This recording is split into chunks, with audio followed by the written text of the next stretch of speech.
Welcome to my YouTube channel. Kung bago ka lang sa channel na to at true-blooded Aldab Nation ka, tama po ang channel na pinuntahan mo. Kaya considering na po kitang bagong subscriber. At huwag mong kalimutan pindutin yung bell para lagi po kang updated sa bagong video na ilalabas ko. Salamat po sa iyong pag-click sa channel na to. Welcome back mga ka-Aldab. Ito na naman po ang inyong lingkod, si Mr. Destiny.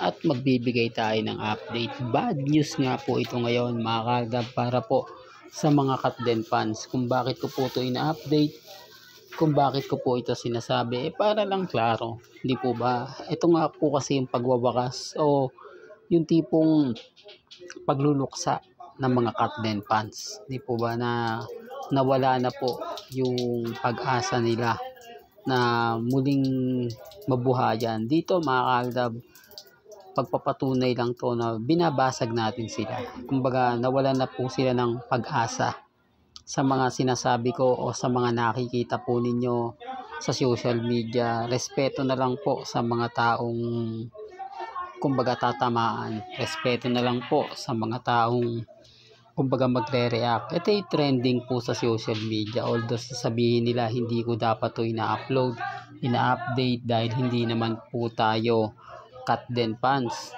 Pambasag ko lang po ito sa mga nagpupumilit po pumasok sa channel natin. Yung tipong binibigyan niya ng pag-asa ang Katden at siyempre binabasag po ang Aldab Nation. The real talk to mga ka-Aldab, para mawala na rin po yung agam-agam ng iba. Para lang po sa mga dumadaan sa channel ko, sa mga bumibisita na nabiwindang pa rin po na baka nga daw po muling magbalik ang Katden fans. Hindi po, ito na nga po yung ebidensya at resibo. Kaya nga sabi ko sa inyo, pasensya na lang po sa mga ayaw po ng ganitong update. Dahil kung hindi ko naman po kasi ito ipapakita o hindi ko naman po ito gagawin, marami pa rin pong nagre-react kasi. Marami pa rin po nagko-komento patungkol nga po sa issue ng Katdens. Para mawala na rin po, di po ba? Yung tipong sila na po bahala yung mag-react. Sila na po bahala yung magkomento. Di po ba? Sa ngayon mga ka-Aldab, masaya po ako dahil sa mga nakukuha nating impormasyon, sa mga nakukuha po nating mga bali-balita na umaayon naman po talaga at pumapabor para po sa atin. Di po ba? Real talk mga ka-Aldab, pabor to sa Aldab Nation, pabor to sa mga taong kumbaga naiinis na rin po sa mga Katden fans. Dahil makukulit nga po sila di po ba? Sila po yung nag-edit ng mga video, pagsasamahin sina Alden at si Catherine. Ngayon hindi na po nila magawa yan. Ngayon hindi na po nila ito makikita. Hindi nila masasabi o mapapaliwanag sa mga dumadaan at bumibisita po sa channel natin na paano nga po nila gagawan ito ng istorya. Paano nila sasabihin hindi totoo yan, gayong kumakalat na nga po. Etong daw po yung pinakabago na boyfriend ni Catherine na si Mark. Ito daw po yung mayor mga ka-Aldab na kumbaga dating nabalita na. Pero sabi ko nga po sa inyo, wala naman po tayong pakialam sa bagay na ganyan. In-update ko lang po ito para lang po sa mga dumadaan at bumibisita sa channel natin na mga mga Katden fans para magmistulang na rin sila. Di po ba? At sa mga army na sinasabing may relasyon sina Alden at si Catherine para mawindang din po sila. Hindi po ba napakaganda ng mga bagay-bagay na pinapakita ni Mr. Destiny? Yung mga ina-upload ko rito sa social media, lahat po yan legit.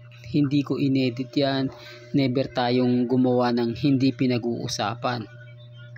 Hindi po ba? Hindi, real talk to mga ka-Aldab. Kaya nga sabi ko sa inyo, bago sila mag-react, bago nila sabihin na puro fake news ako, tignan nyo po muna yung social media. Tignan po muna nila yung mga bagay-bagay na reaction, hindi po yung pagpapakalat ng fake news. pagpapakalat ng mga issue na hindi naman po totoo. Dito po pwede na mag-react dito sila Daniel Padilla, si Catherine. Pero tignan natin yan kung sasagot yan.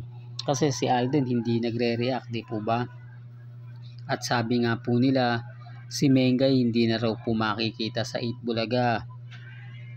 Kumbaga, tuluyan na nga po raw itong magbabakasyon ng matagal. Bakasyon na sinasabi nilang aalis na. Kasi hindi naman po talaga sinasabing aalis na sa Itbulaga yung mga legit Dabbercats, di po ba? Ang sinasabi nila magbabakasyon lang. Kahit anong oras, pwede silang bumalik. Part pa rin po sila ng Itbulaga. Pero alam naman natin at hindi naman lingid sa inyong kaalaman na kapag umalis ka na sa Itbulaga, magmimistulang Ruby Rodriguez ka, Jimmy Santos, at yung mga ilang Dabbercats na nawala na hindi na nakabalik. Di po ba? Marami yan. Sabi ko nga po sa inyo, pag inisa-isa natin yan dito, talagang aabot ng 1 oras. Di po ba? Sa dami ng mga pumasok sa Itbulaga ng mga panahon na hindi pa nagsisimula ang Aldab Nation. Kaya nga po nung nagsimula na yung Aldab Nation, napakarami na pong mga artista na gustong bumalik sa Itbulaga na hindi na nga po pinabalik. Dahil kina Alden at kay Main sapat na. Kaya nga sinasabi nila para daw po wala nang ganyan, hindi na. Ito common sense na lang po sa mga nagre-react at nagko-komento. Dito po sa channel ni Mr. Destiny, wala pong pilitan. May kanya-kanya po tayong opinion, may kanya-kanya tayong pananaw.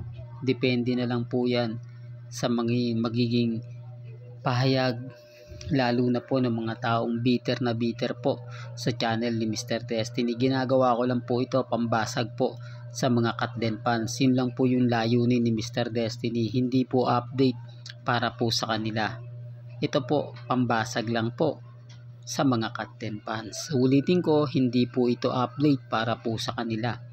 Hanggang dito na lang po ang ating latest updates. Kaya kung gusto nyo pa po ng pinaka-latest at sariwang update, abay tumutok na lang po kayo dito po sa channel ni Mr. Destiny para updated po kayo sa mga latest at sa mga bagong video po na ilalabas po natin maya-maya lang. Kaya kung bago ka lang sa channel na to at isa kang true blooded Aldab Nation na nagmamahal kila Mengay at Tisoy, tama po ang channel na pinuntahan mo. Kaya consider na po kitang bagong subscriber. At huwag mong kalimutang i-share ang mga video po natin sa mga mami, sa mga titas, at sa mga senyor. Hanggang sa muli, salamat po sa panonood at pakikinig.